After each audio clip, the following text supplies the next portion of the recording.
Oh, Thomas, my dear, sweet husband.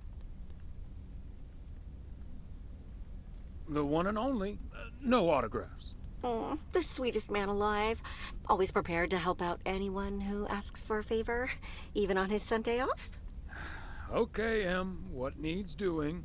The motel called, and, well, the TV crew would very much like to rent some movies from the Flick Shack today. But I couldn't just let poor little Angie ferry them over in this weather, so... So you promised them I'd do it? Bingo! Would you, dear? Pretty please.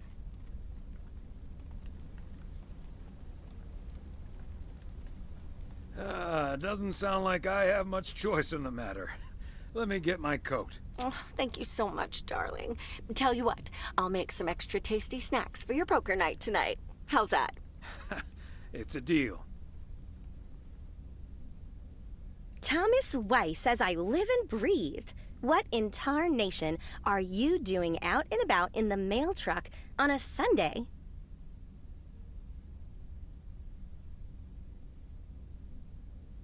Came to pick up some movies for the TV crew. Oh, I know. Your wife called ahead.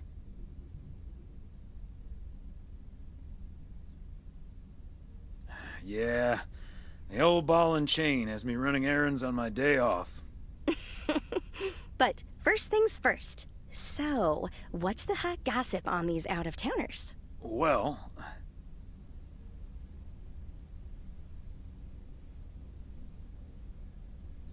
Connor Price is the star of the show, of course.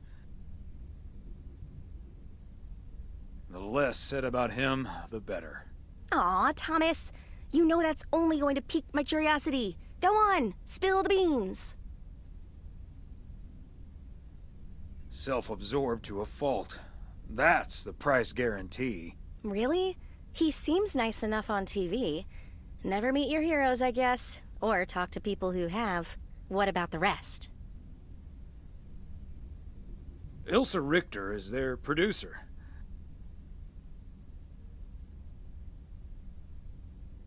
Competent, sarcastic. She kind of reminds me of my daughter. Well, then I'd like to meet your daughter someday. Because Ilsa I've met. Came into the store yesterday asking about P.O. and whether I liked it here. Cute as a button, that one. And only in town for a couple days. Perfect for a girl on the rebound. Shame she's into men. One in particular.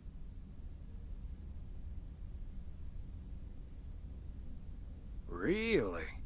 Which one? The way her eyes lit up when she mentioned that colleague of hers, Gabriel.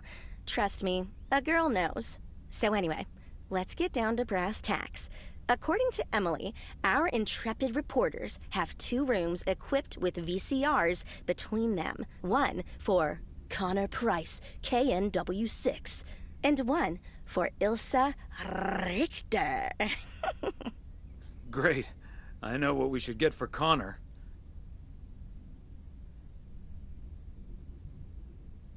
Network. 'Cause he's mad as hell and he won't take it anymore. Great idea. But Connor's already made his pick. Octopussy. It says it's James Bond's all-time high. I guess they forgot about that time he went to the moon. Fine by me. And what did Ilsa choose? That's where we come in. See, she wants us to pick the movie she'll be watching with her colleague, Gabriel. Thomas, she wants us to pick the movie she'll be watching with Gabriel.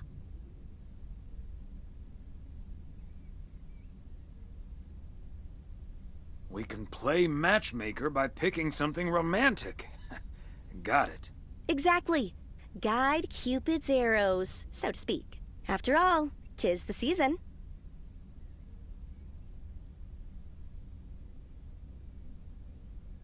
For a little post-Christmas magic? Maybe. You and Emily are regular customers, so you know what I have available. So, which film will it be?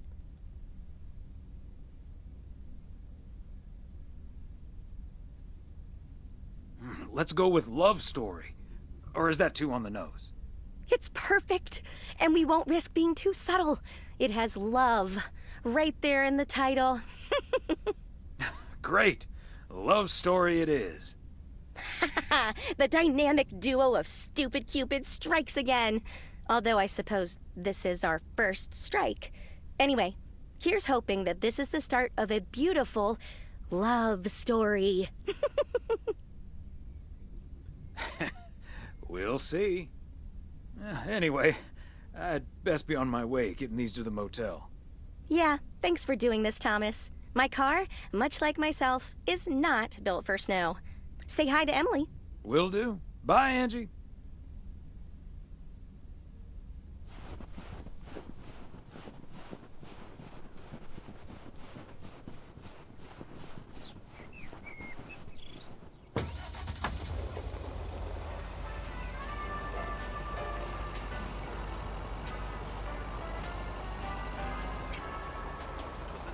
For the big day, and I could barely sleep.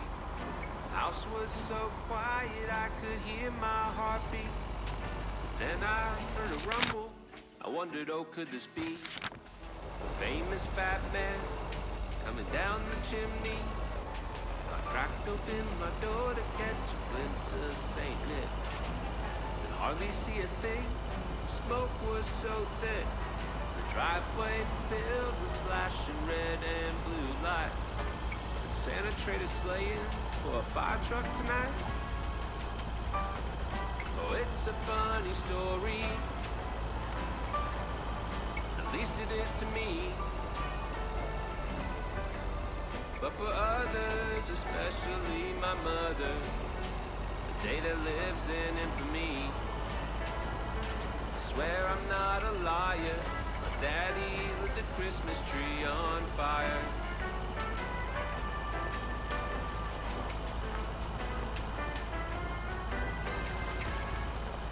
Wouldn't say that my dad drank much more than most. This time of year, he tend to double his dose. I'm not saying it's wrong, and I'm not saying it's right. The Yule log ain't the only thing that's burning that night. Oh, it's a funny story. At least it is to me. But for others, especially my mother, the day that lives in infamy. I swear I'm not a liar. Daddy lit the Christmas tree on fire.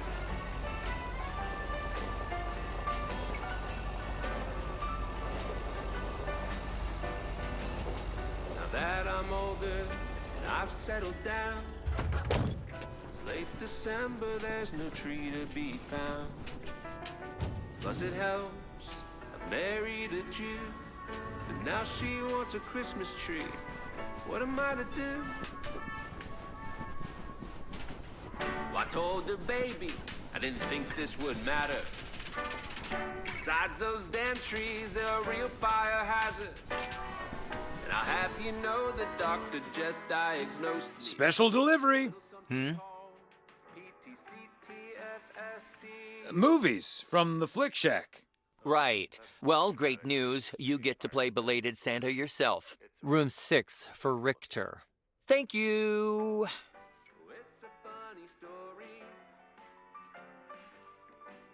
Right. I will. Good day. Especially my mother, the day that lives in infamy. I swear I'm not a liar. Daddy lit the Christmas tree on fire. Oh, I swear I'm not a liar. Daddy lit the Christmas tree on fire. Movie delivery for car problem solver Ilsa Richter. Yes? Oh, excuse me, Mr. Price. I thought this was Ilsa's room. No, that's room 9, but think nothing of it, my guy.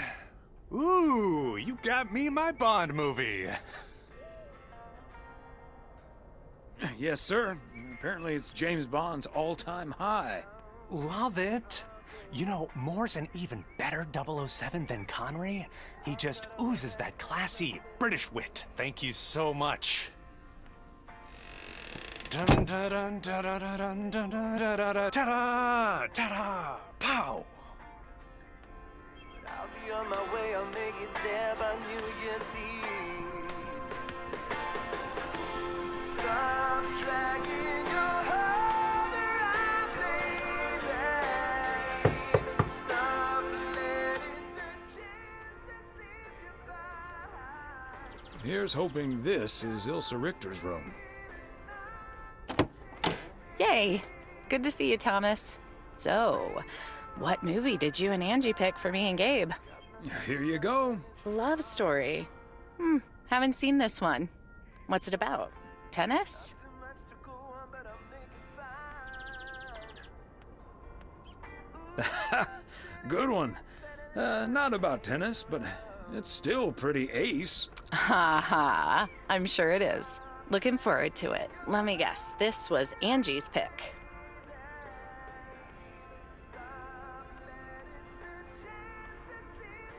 Well, let's just say it was a group effort. Okay. Well, color me curious. Hope it's age appropriate for big old puppy dogs. Oh, speaking of, on your way out, could you give a quick knock on Gabe's door, just so he'll know it's movie time? It's room number 2. Will do. Great. See ya.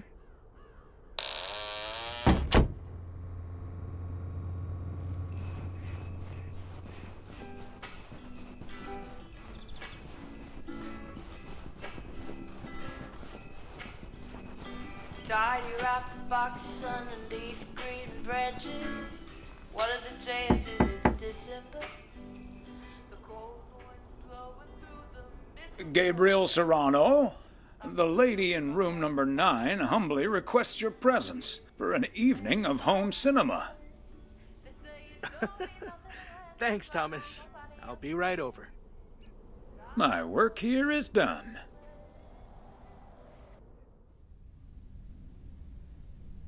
Okay, Ben. Question for you. Do you have that ace or not? You don't have to say yes or no. Just say anything. All I need to hear is one word from you to know if you're bluffing. Nothing? Not even a twitch or a blink? All right, I'll do the talking. I'm all in. Call. And he just instantly calls me. Great. I don't even need to see your hand. Well played, sir. Thanks, Jack. You got unlucky there. I don't know. I just don't have the patience for poker. You know, reading a poker book ain't gonna change that. Hey, Thomas?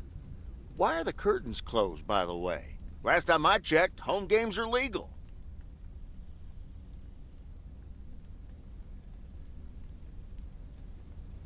It's probably better if Frank answers that question. I sure can. Walter Morgan's on my tail. Someone snitched on me, and now I need to lay low until I have a good enough alibi. Morgan again? What'd you do, Frank? I hope you didn't put lady's underwear in his briefcase again. And please tell me you stopped putting dead rats in his exhaust. Ha! The classics. No, I didn't prank him at all this time. He's just out to get me. All I did was sell fireworks to someone. He said something about that being my third strike. I might actually lose my job, fellas. We won't let that happen, Frank. We'll think of something. Thanks, Thomas. I've been racking my brain, but I can't come up with anything. I'm guessing they don't have any photographic evidence. Pictures of you selling these fireworks? Just that there's a guy fitting my description. What are you getting at? I might have a little plan. But let's first play a few more hands. I'm down almost $30. One sec, Jack. Frank, I'm curious. We know Walter Morgan has a few reasons to dislike you, but why do you dislike him? I could tell you why, but it's not a pretty tale. And it better not leave this room, kitchen. Sure, Frank. My lips are sealed, for once. You know I'm no snitch, Frank. Thanks, boys. All right, so this one time back in the summer of '69, it was before I started working in PO. There were a couple of pesky stray dogs wandering around HQ. I say pesky, but they never really hurt anyone. Just got a little excited if you walked past them eating a sandwich or whatever. Can't blame them, huh? They were hungry, even though I fed them every now and then. Morgan found out, of course, and after one complaint too many, he took matters into his own hands, or should I say, feet. He lured a couple of them behind his car, and before I knew what was going on, it was too late. I heard a loud and gut-wrenching howl. I saw two dogs run away, and Smokey, my favorite one, limped after them. It's the last time I ever saw those sweet dogs. Then Walter Morgan looked me straight in the eye with a smug grin on his face, and he said, "This is how you do a proper job, Frank." I can still see that grin when I close my eyes. Okay, that does it. Walter Morgan is now on my eternal shit list, and I'll make sure the rest of PO knows about it.